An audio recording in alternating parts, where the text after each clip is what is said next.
1800년대엔 유럽도, 1900년대엔 미국도, 1950년대엔 일본도 이머징 마켓이었습니다.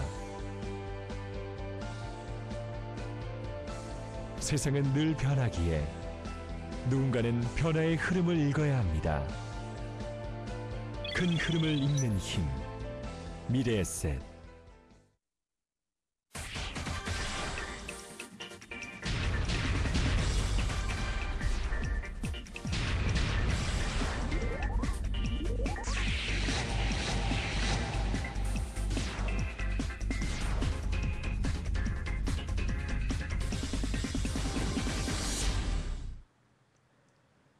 안녕하세요. 도연혁입니다. 본격적인 2011년이 시작됐다라고 할 수 있습니다. 설 연휴 잘 보내셨나요? 이 연휴의 후유증이 만만치 않으실 텐데요. 연휴의 후유증을 극복하기 위한 방법은 딱 한 가지가 있다고 합니다. 그 어느 때보다 부지런히 바쁘게 움직여야만 하는 것인데요. 그런 의미에서 오늘 한상춘의 경제를 보는 눈 부지런히 시작을 하도록 하겠습니다. 도움 말씀에 미래에셋증권 리서치센터의 한상춘 부사장님 나오셨습니다. 안녕하세요. 네, 안녕하십니까? 네, 지난주 우리가 연휴를 보내는 동안 미국 증시는 5일 내내 강세 흐름을 보였습니다. 먼저 뉴욕 증시부터 점검을 해주시죠. 상당히 좀 아이러니한 현상이죠. 네. 사실 그 설 연휴 기간에 세계 경제라든가 국제금융 시장에 굵직굵직한 현안들이 많이 나왔거든요. 잠시 그 상황을 좀 기억을 되살리는 입장에서 좀 말씀드리면, 일단 그 이집트 사태에는 지금 그 무바라크 그 대통령에 대한 옹호자와 그다음에 그 퇴진론자 간에 이렇게 그 대립 양상을 치면서 에나키 그 무정부 상태가 빠지는 네. 양상이고요. 시간이 가면 갈수록 지금은 이집트 내라든가 이집트 그 밖에서 무바라크 대통령의 그 퇴진이 불가피하지 않느냐 하는 이런 쪽으로 가닥이 잡히는 것 같습니다. 네. 아무튼간에 설 연휴 기간에 가장 큰 국제금융 이슈고 가장 그 관심사가 되지 않았나 이렇게 보이고요. 또 한 가지는 인접 그 중국에서도 CT 그룹의 그 중국의 부동산 시장에 대한 보고서를 계기로 해서 중국에서도 자칫하면 그 모기 사태 같은 이런 것이 발생할 가능성이 있다 하는 이런 보고서를 계기로 해서 네. 사실 이것도 향후 움직임이 상당히 주목되는 그 상황이거든요. 언제 한번 시간을 갖고 이 문제를 워낙 그 중요하기 때문에 말씀드리겠습니다는 이런 문제가 상당히 그 터진 이런 상태인데요. 사실 그렇습니다. 이런 그 비교적 그 큰 글로벌 증시 악재가 발생했는데도 불구하고 지금 그 미국을 비롯해서 글로벌 증시는 비교적 안정된 움직임을 보였거든요. 자막에서도 이미 그 나왔습니다는 미국의 그 주가는 주중 내내 설 연휴 기간에 올라가서 지금 1292 해서 지금 12,000포인트대를 네. 아주 안착하는 모습을 보였죠. 그래서 주가가 한 주간에 268포인트 비교적 큰 폭으로 오르고 있고요. 그 다음에 최근에 증강현실 산업에서 미국 경제를 이끌고 있는 이런 거 IT 업종이라든가 이런 것이 주가되고 있는 나스닥 업종은 82포인트 좀 올라서 3% 정도 비교적 큰 폭으로 오르는 모습이거든요. 네. 그래서 지금 미국 증시 같은 경우에는 어떻게 보면 글로벌 증시의 여러 가지 악재에도 불구하고 버팀목 역할을 했다. 이렇게 각도에서 지난해 말에 올해 그 증시 전망할 때 올해는 그 덜 오른 국가에 대해서 상대적으로 좀 관심을 가집사 하는 것을 말씀드리는데요. 네. 그것이 바로 미국 경제가 지금 모습을 양출하는 것이 아닌가 이렇게 보고 있습니다. 여러 가지 악재에도 불구하고 미국 증시가 비교적 좋은 흐름이 전개됨에 따라서 지금 월가에서 보면 주가 예측 이론으로 각광을 받고 있는 조지 소로스의 그 자기 암시 가설을 이걸 토대로 해서 1차 상승에 있어 2차 상승에 국면에 그 진입하는 것이 아니냐 하는 이러한 시각의 그 기대가 솔솔 나오는 것도 바로 그런 측면에서 우리가 이해될 수 있지 않냐 이렇게 보는데요. 네. 아무튼 간에 최근에 그 글로벌 증시는 미국 경제에 의해서 버팀목이 되고 있다 이렇게 보시면 되겠습니다. 네, 지금 말씀해 주신 것처럼 중동 시장의 혼란에도 불구하고 글로벌 증시의 버팀목, 바로 미국 시장이 책임을 지고 있습니다.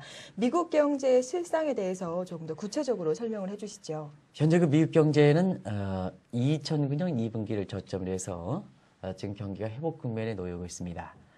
물론 이제 지난해 하반기에 아마 글로벌 증시에서는 가장 그 이렇게 많은 그 이렇게 관심을 받았던 네. 소위 그 경제 지표가 좀 부진한 가운데 이것이 WDB냐 아니면 소프트 패치냐 하는 논란이 있었고 이 방송을 통해서 그때 당시에 WDB보다는 소프트 패치 가능성이 높다 네. 이런 말씀을 드렸었는데요.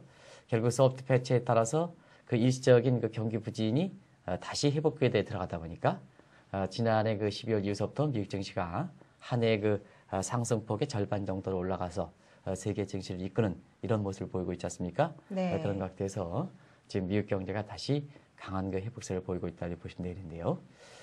사실 그렇습니다. 이런 그 강한 회복세는 지난 그 4분기 성장률이 3.2%에서 미국의 그 잠재 수준은 2.7, 2.8%보다 월등히 높은 수준을 이미 기록한 상태거든요. 네. 현재 미국 경제 보면 경기의 그 선두격을 섰던 이런 그 미국 국가 주도의 그 경기 부양책에 의해서 지금은 고용을 중심으로 해서 자발적인 그 성장기에 진입하느냐 이 여부가 그 큰 경제적 측면에서 관심사였는데요. 대체로 보면 2%가 좀 부족한 현상이긴 하지만 고용 그 창출이 어느 정도 기대가 되면서 민간 소비에서 사실 민간의 그 자율적인 경기 회복권에 지도되는 양상입니다. 네. 왜냐하면 GDP의 그 4분기 성장률의 총수학 목표를 비교해 보면 민간 소비 기여도가 한 4% 정도 이상 기여한 것으로 나오고 있거든요.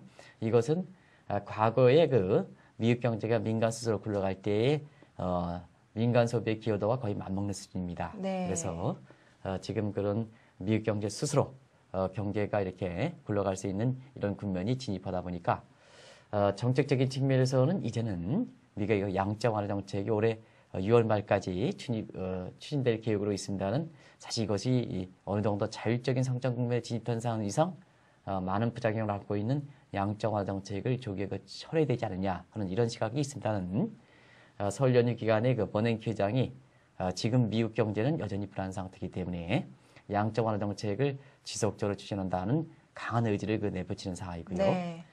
또 한 가지 측면에서는 미국 경제가 이렇게 그 자율적인 회복 국면에 진입한 상태에서 사실 향후의 미국 경제의 어떤 애프터 쇼크 문제 이런 문제를 정리하는 것이 상당히 중요하다 해서 아시겠습니다만 미국 경제가 그동안 그 경기가 회복하는 가운데 재정 지출이 많았었고 또 국가 채무라든가 재정 적자가 심화되기 때문에 미국 경제가 어느 정도 회복된 양상 월가에서는 이 문제가 가장 중요한 문제거든요. 네. 그런 각도에서는 지난주에 우리가 그 미국의 그 재정 적자 국가 채무 문제 관련해서도 입장이 정리됐습니다. 네. 미국은 어느 국가보다는 누진적 이 조세 구조를 갖고 있기 때문에 경기 회복만 되면 사실 그 재정 수입이 증가하고 재정 적자 국가 채무를 함께 풀어갈 수 있거든요. 네. 그래서 무엇보다도 경기는 회복되고 있지만 좀 더 경기 회복세를 끌어간다 하는 이런 입장이 버냉키 의장의 강한 의지로서 내비친 상태이고요. 또 한 가지는 재정 적자 해소 차원에서 신재정 정책을 추진한다는 강한 입장을 내비쳤습니다. 이 신재정 정책이라는 것은 전체적 재정 적자가 이렇게 심각한 우려 속에 재정 지출은 전체적으로 동결하더라도 경기 부양 효과라든가 그 다음에 그 새로운 그 동력으로 구조의 개편 효과가 적은 이런 부분에 있어서는 지불해서 삭감을 해서 이런 효과가 큰 부분을 몰아주는 네. 보호하는 이런 그 페이거 원칙이 바로 신재정 정책의 핵심적 내용이다 이렇게 보시면 되는데요. 지금은 적절한 시기에 미국 경제의 그 지난 3년 동안 브라운식 방식의 성장 모델이다 이렇게 표현할 만큼 강력한 이런 그 경기 부양책의 후유증으로 등장하는 문제에 대해서도 적기에 미국의 그 정책 단계에서 입장이 나왔거든요. 네. 그럼에 따라서 미국 경제에 대한 신뢰가 회복되고 미국 경제의 신뢰가 회복되는 상태에서 그동안 유입됐던 신흥국의 자금이 유입됨에 따라서 사실 미국 주가가 이렇게 강한 반등세를 보인다 이렇게 보시면 되겠습니다. 네, 미국 시장 이 경기 회복세가 계속해서 이어지고 있는데요. 신재정 정책이 어떠한 영향을 줄지 조금 더 지켜봐야 할 것 같습니다. 주요 경제 일정 확인하신 이후에 이야기 이어가도록 하겠습니다.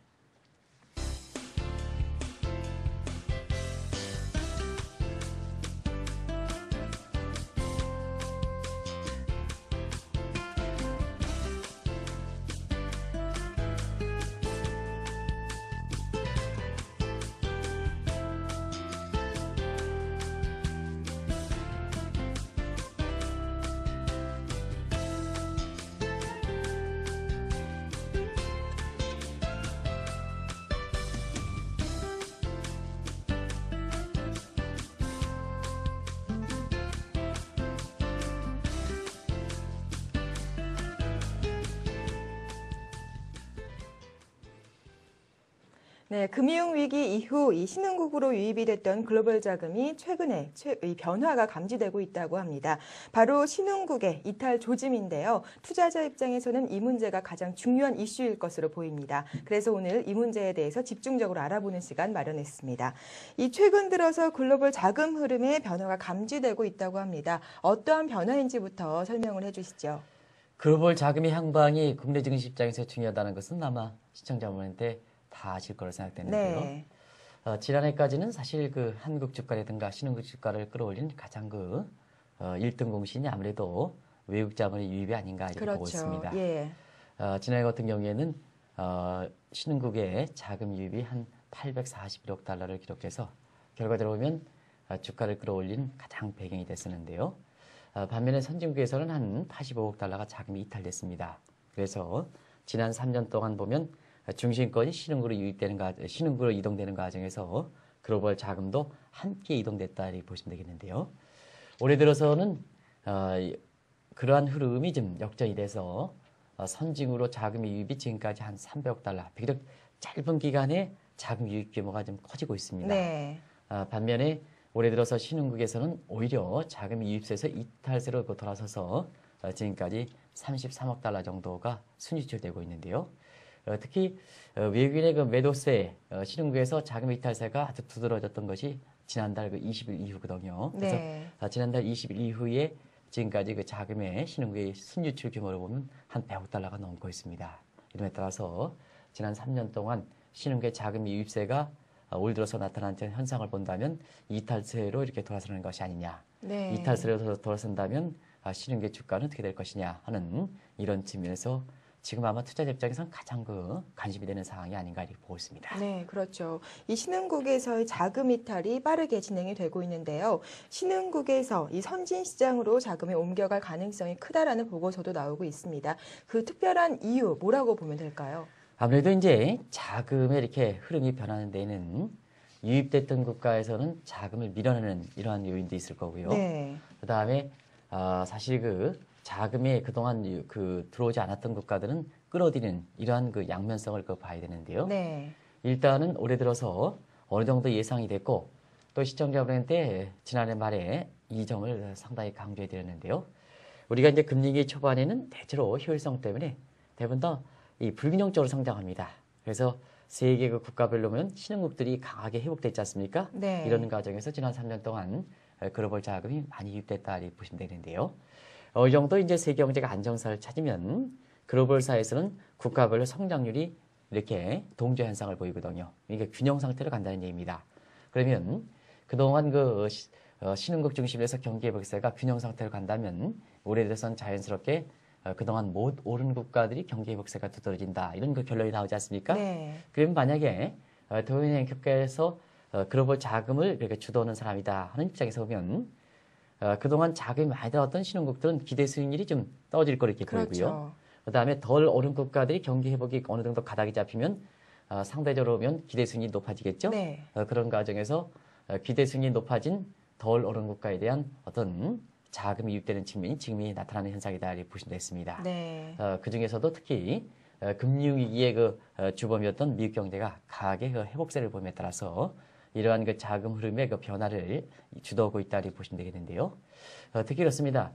앞서서 말씀드린 같이 올해 들어서 불과 한 달 정도 조금 지난 시점에서 선진국으로 자금이 유입되는 규모가 한 300억 달러 정도에서 비교적 짧은 해에 큰 규모로 이루어지는 것은 일단 선진국들은 시스템이 안정되어 있기 때문에 경제 외적인 측면에서 어떤 지정학적 위험이라든가 이런 부분에 대한 시스템 자체에 흡수할 수 있는 이 안정성을 도모할 수 있는 이러한 국가가 효과가 큰 국가가 이런 국가였거든요. 네. 그런 각도에서 보면 이런 경기 회복세만 맞춰주면 짧은 기간에 자금이 유입된다 하는 그런 특성을 갖고 있는 상태이기 때문에 앞서 같은 그런 자금 흐름의 변화가 나타난다 이 보시면 되겠습니다. 네. 반면에 그동안 자금이 많이 유입됐던 신흥국 같은 경우에는 이 경기 사이클상에서 보면 지금은 어느 정도 정점을 지난다 하는 물론 이제 신흥국별로 좀 다른 차이가 있습니다는 전체적으로 보면 정점을 지난다는 시점에서 보면 선진국들이 그동안 양적 완화 정책이라든가 저금 정책에서 자금이 많이 유입되는 과정에서 정점이 지나면 인플레 문제가 봉착할 수밖에 없거든요. 네. 그럼에 따라서 이 인플레가 문제가 봉착하면 자연스럽게 금리는 올라가지 않겠냐 하는 이런 우려가 나올 수가 있고 이런 우려가 나옴에 따라서 지금은 가격 하락이 이렇게 예상됐었던 채권 시장에서 자금이 이탈된 데 이어서 증시 쪽에서도 자금이 이탈되는 모습이 나오는 것이 아닌가 이렇게 보고 있습니다. 네. 여기에 최근에 지정학적 위험에서 유럽 재정 위기라든가 그다음에 이집트 사태 이런 문제로 인해서 사실 유가라든가 원재 가격이 오르는 그래서 신흥국 인플레 문제를 더하는 상태고요. 더더구나 지금은 기상 이유 때문에 이상 기온 때문에 이 식료품 가격을 비롯해서 이런 농산물 가격이 상당히 불안한 움직임을 보이고 있거든요. 그래서 신흥국의 인플레 성격이 대부분 다 코스트푸시 측면에서 네. 이 부전자원 가격이라든가 식료품 가격이라든가 이런 거에서 이게 쉽게 정책적으로 이렇게 통제를 할 수 있는 이러한 인플레 요인은 아니다 이렇게 보여지거든요. 그런 요인이 결부되다 보니까 결국 신흥국에서 자금이 이탈되는 모습이 지금 나오고 있다고 보시면 되겠습니다. 네, 이 그동안 신흥국에 비해서 상대적으로 투자 매력도가 낮았던 이 선진국들의 경기 회복세가 빠르게 진행이 되고 있는데요. 투자 매력도도 그런 거지만 말씀하셨던 것처럼 이 신흥국의 인플레이션도 가장 큰 문제라고 할 수 있습니다. 그만큼 신흥국의 인플레이션 현상이 심각한 수준인 건가요? 우리가 이제 특정 국가의 인플레 문제, 인플레 정도를 좀 알아보는 데는 여러 가지 지표가 있는데요. 네. 과거에 보면 이 물가 안정에 책임을 짓고 있는 것이 이제 중앙은행의 역할이거든요. 그래서 통상적으로 그 나라의 인플레 정도가 얼만큼 심각한 것인가 하는 데 있어서는 물가 안정에 책임을 지고 있는 중앙은행이 물가 억제 목표선, 타겟이라고 있습니다. 물가 네. 억제선이라고 있는데요.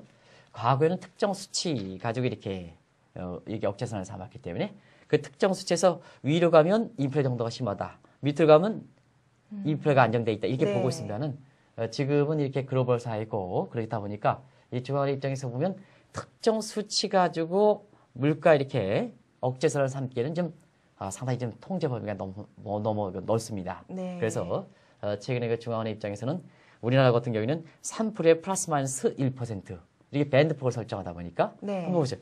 플러스 마이너스 3% 1%니까 하한선은 2%, 상한선은 4%가 되겠죠? 그렇죠. 그러면 예를 들어서 이 2에서 4%의 물가 밴드폭에 속해 있으면 이게 인플레가 안정됐다고 이 영상 보이는데요.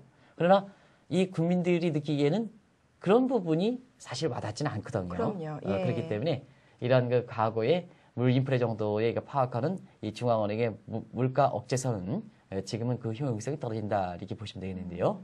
그런 반면에 최근에 인플레 정도를 이렇게 파악하는 데 있어서는 아무래도 신흥국 경기는 선진국보다 자산 시장이 발전되지 않은 측면이 있거든요. 네. 그래서 경제 활동에서 보면 실물 경제가 차지하는 비중이 상당히 높습니다. 이런 실물 경제가 차지하는 비중이 높을 때 보통 인플레 정도를 이렇게 파악하는 데 있어서는 GDP 갭이라고 있는데요. 이 GDP 갭이라는 것은 우리가 시청자분 성장률은 크게 보면 두 가지가 있습니다. 하나는 지금의 실제 성장률이 있고 그 다음에 그 나라의 능력을 발휘해서 부작용을 발생시키지 않고 최대 가능한 성장률인 소위 잠재 성장률이라고 하는데요. 바로 그 GDP 갭이라는 것은 오큰 룰에 의해서 실제 성장률에서 잠재 성장률을 뺀 네. 것이 GDP 갭이다 이렇게 보시면 되겠고요. 그 실제 성장률에서 잠재 성장률을 뺀 것이 플러스 GDP 갭이 나올 때는 이것을 인플레 갭이 발생했다 이렇게 보시면 되겠고요. 마이너스가 나왔을 때는 디플레 갭이 발생했다 이렇게 보시면 되겠습니다. 네. 이런 각도에서 신흥과 인플레 정도를 이렇게 파악하면 GDP 갭으로 이렇게 파악하면 대부분 다 GDP 갭이 플러스 상태가 나오는 상태거든요. 그래서 대부분 신흥국들은 경기 과열이 되고 거기에 따라서 이 인플레 정도가 지금 우려할 만한 상황이 되고 있고 이 인플레 정도가 우려할 만한 상황이 되다 보니까 지난해 일부 GDP 갭이 플러스 정도가 상당히 심한 국가를 중심으로 해서 네. 기준금리도 지금까지 물가를 잡기 위해서 수차례 걸쳐서 인상이 왔다 보시면 되겠습니다. 네, 지금 현재 대부분의 신흥국 GDP 갭이 플러스 상태를 보이고 있는데요. 그렇다면 앞으로 인플레가 더욱더 심각해질 가능성 어느 정도로 보면 될까요?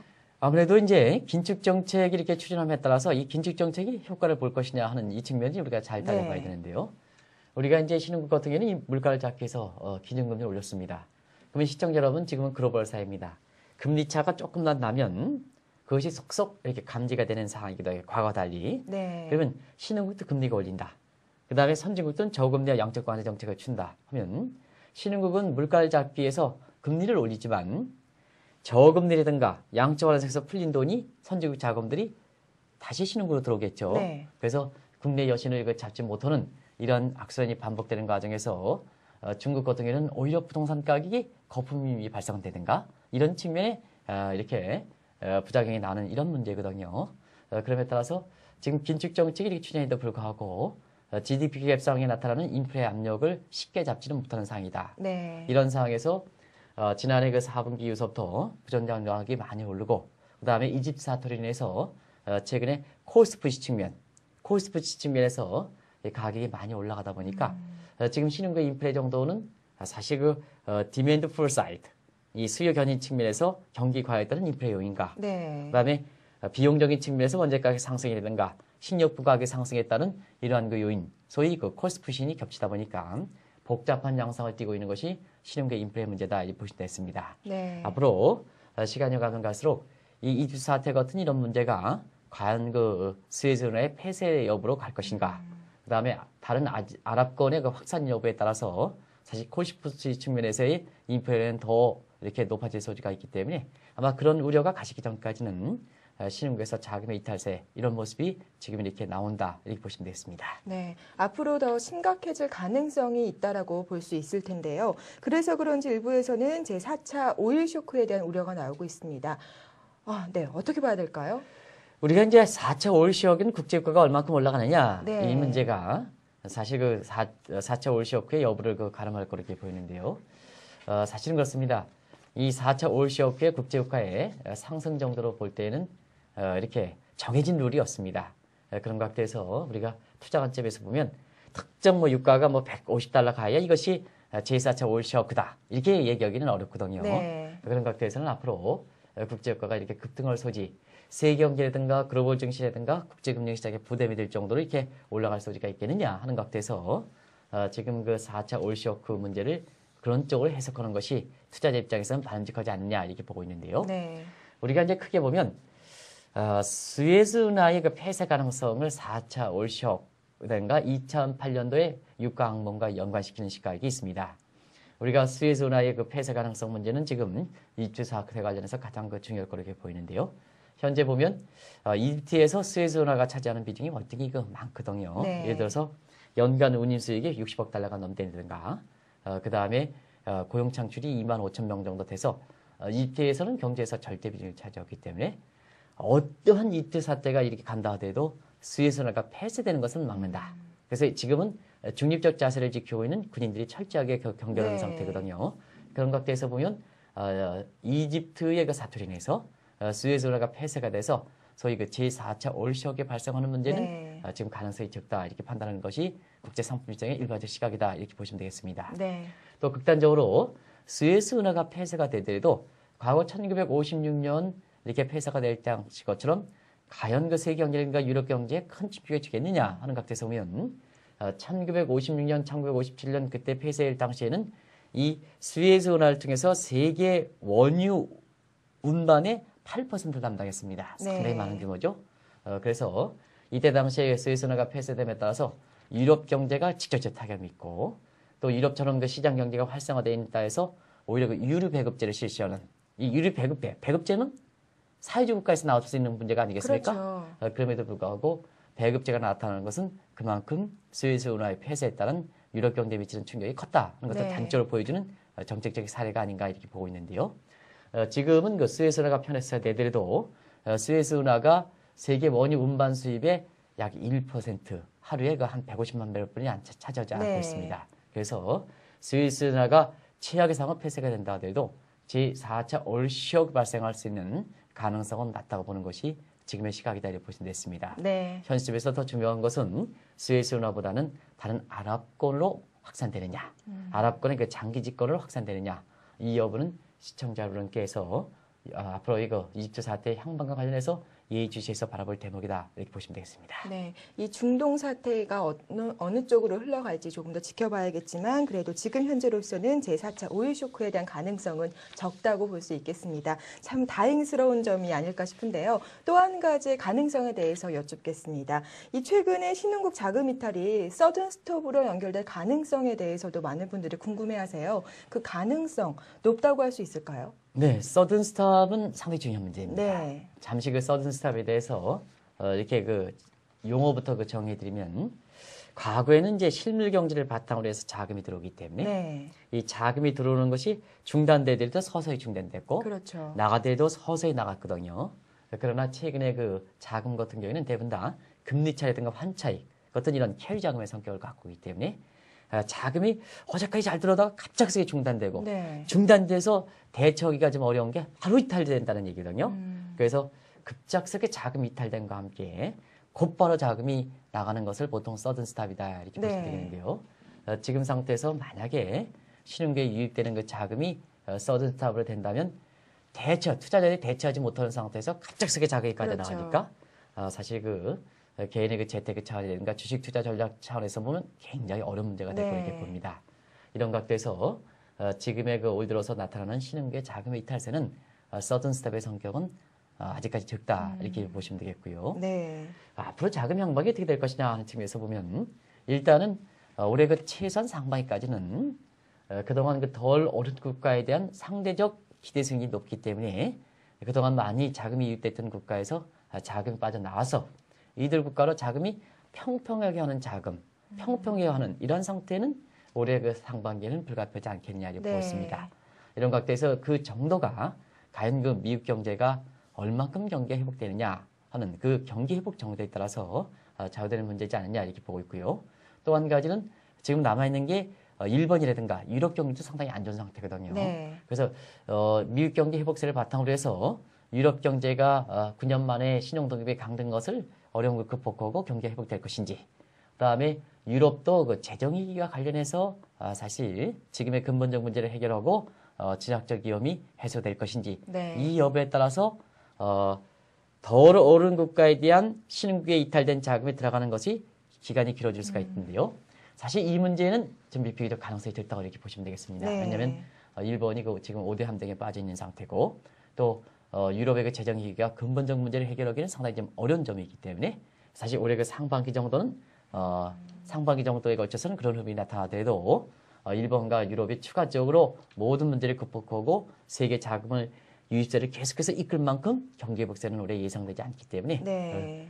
사실 올해 상반기까지만 그런 정도가 나타나지 않겠느냐. 그러면 향후에 자금 흐름 어떻게 될 것이냐 하는 측면에서 보면 투 트랙이 예상된다. 예를 들어서 단기 조정에 따른 신흥국 자금의 이탈에 따라서 선직 미국을 중심으로 해서 자금이 유입되는 한 표를 가고 네. 그다음에 이러한 흐름이 이렇게 조정이 마무리되면 결국은 세계 경제 중심권은 신흥국이거든요. 네. 그래서 신흥국가 또 부존 자원이 2010년대에 세계 경제 성장 동인의 핵심 동인 점을 감안해 볼 때 부존 자원을 많이 갖고 있는 국가를 중심으로 해서 자금이 유입되는 모습. 사실 자금이 어떻게 보면 제자리를 찾는 거죠. 네. 이런 제자리를 찾는 모습인 앞으로 전개되지 않겠나 이렇게 보고 있습니다. 네, 글로벌 자금이 단기적으로는 덜 오른 국가에 유입이 되겠지만 중장기적으로 봤을 때는 지금처럼 자원을 보유하고 있는 국가라든지 아니면 신흥국으로 다시 자금이 들어오겠네요. 네, 그렇습니다. 네, 이제 마지막 질문 드리도록 하겠습니다. 우리 시장과 관련된 질문인데요. 한국 증시 그래도 다른 국가와는 다르게 외국인들의 자금이 아주 많이 빠져나간 것은 아닙니다. 어떻게 보면 좋을까요? 우리나라도 이렇게 신흥국에 속해 있다 하는 각도에서 그동안 어떤 국가보다도 자금이 많이 유입돼 있기 때문에 네. 지금처럼 우리 경제가 좀 회복되고 금리도 좀 오르고 원화도 절상되면 사실 캐리장을 비롯해서 외국 자본을 이렇게 흡수할 수 있는 유입될 수 있는 여건 자체는 좀 악화된 것은 사실입니다. 그래서 최근에 올 들어서 외국인 자금의 유입 규모가 좀 줄어든다든가 네. 경우에 따라서는 이탈되는 모습도 보이는 것도 바로 그런 측면이다 이렇게 보시면 되겠는데요. 자연스러운 현상이다 이렇게 보시면 되겠습니다. 특별히 우리 거시경제의 기초 여건이 악화돼서 그렇게 해외 시각이 흐트려서 나타난 현상은 아니다 하는 것을 분명히 말씀드립니다. 네. 그런 과정에서도 신흥국 측에서는 자금의 이탈 규모라든가 이런 것을 볼 때는 가장 적은 것으로 나타나고 있는데요. 왜냐하면 지금의 글로벌 증시에 자금을 유입을 이끌어가는 주도하는 국가는 미국이 있거든요. 미국 경제 지금 회복세를 볼 때는 대부분 다 IT, 스마트 같은 IT 업종이라든가 네. 그린 업종들이 이렇게 미국 경제 회복세를 이끌고 있습니다. 그러면 글로벌 증시에서 보면 외국 투자가 입장에서 보면 세계 경제에서 자금을 흡수하는 미국 경제에 지금 경기를 회복하는 것이 IT 업종이라면 IT 업종의 가장 강세가 국가가 되는 것이 어떨까 하는 것에서는 역시 미국과 대만이 가장 부각될 수밖에 없거든요.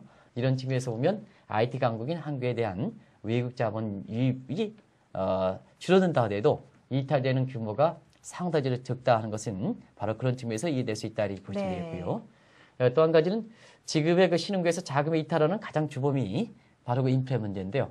우리나라도 뭐 소비자 물가 상승률이 지금 4%대가 넘어서 정부의 그 한국은행 관리선을 벗어나긴 하고 있습니다는 그러나 다른 국가에 비해서는 인플레 정도가 그렇게 심각한 상황은 아니거든요. 특별히 인플레가 심각하기 때문에 외국 자본이 빼낼 만큼 한국의 인플레 상황은 심각한 상황은 아니다. 이런 것도 작용하고 있는 것이 아닌가 생각이 듭니다. 그리고 올해도 뭐 사실 그 항상 이맘때가 되면 모건 스탠리의 선진국 지수의 편입 가능성 이 여부가 나오는데요. 네. 올해도 뭐 시간이 갖고 지켜봐야겠습니다. 왜냐하면 하도 이 단골 메뉴이기 때문에 실제로 그때 되면 실현되지 않았지 않습니까? 네. 그러나 기대적인 측면에서 보면 제도적 측면에서 모건 스탠리 선진국 지수에 편입될 가능성이 올해 높지 않겠느냐 하는 이런 그 제도적 측면의 어떤 한국의 그 유망성, 네. 매력도가 부각되는 측면에서 같은 그 신흥국에서 자금 이탈되더라도 우리나라에서 이탈되는 규모는 적다 이렇게 보시면 되겠습니다. 그러나 일부에서는 그렇습니다. 우리 증시에 대해서 올해 그 주가 예측하는 시각이 상당히 좀 낙관적이고 최근에 그 외국인의 그 매도세 보면 신흥국 중에서는 가장 적다 보니까 네. 한국 증가가 가장 좋다 이렇게 낙관적으로 부를 때는 시각들이 있는데요. 사실 그 위기 3년차 되고 어느 정도 위기 극복되면 소위 after shock, after crisis 같은 이러한 문제 그게 뭐냐면 선진국의 재정 적자라든가 신흥국의 인플레 문제라든가 정책 포퓰리즘 문제라든가 네. 이런 문제에 해당되거든요. 이런 리스크는 위기 3년 차에는 반드시 나타나기 때문에 이런 리스크에 대해서도 이렇게 미리 대비해 나가는. 그래서 우리가 이 방송을 통해서 지난해 하반기부터 증시는 어느 재테크건설은 좋긴 하지만 위기 3년 차 되면 그런 리스크가 톡톡 터져 나오기 때문에 생각한 만큼 주식 투자라든가 펀드의 수익률이 그렇게 높지는 않을 거다. 그런 상태에서 이런 리스크가 터져 나왔을 때 그거에 대해서 개인의 재테크 재산천, 투자 수익 보호 측면에서는 이런 리스크에 대해서도 균형된 시각을 갖고 있는 것이 굉장히 중요하다 하는 걸 말씀드렸지 않습니까? 그래서 설령 신흥국에서 자금의 이탈세 속에 우리가 자금 유입 규모가 이탈 규모가 적기 때문에 일부 그 증시 전문가라 하는 사람들이 굉장히 한국 증시에 대해서는 낙관적으로 이렇게 부를 때는 시각들이 있는데요. 그런 것보다는 이렇게 애프터쇼크 차원에서 나타나는 리스크에 대해서도 균형된 시각을 갖고 있는 이런 각도에서 투자 전략을 임하는 이런 시각들이 현침에서는 더 바람직한 자세가 되는 것이 아닌가 이렇게 보고 있습니다. 네, 알겠습니다. 오늘 한상춘의 경제를 보는 눈에서는요, 이 신흥국의 자금 이탈에 관한 이야기 나눠봤습니다. 오늘 나와주셔서 감사합니다. 네, 고맙습니다. 네, 앞서서 균형을 찾는 것이 가장 중요하다라고 말씀하셨는데요. 우리 인생에서도 마찬가지인 것 같습니다. 마음도 또 건강도 우리 일에서도 균형점을 잘 찾는 이번 한 주 되셨으면 합니다. 행복한 하루 보내세요. 감사합니다.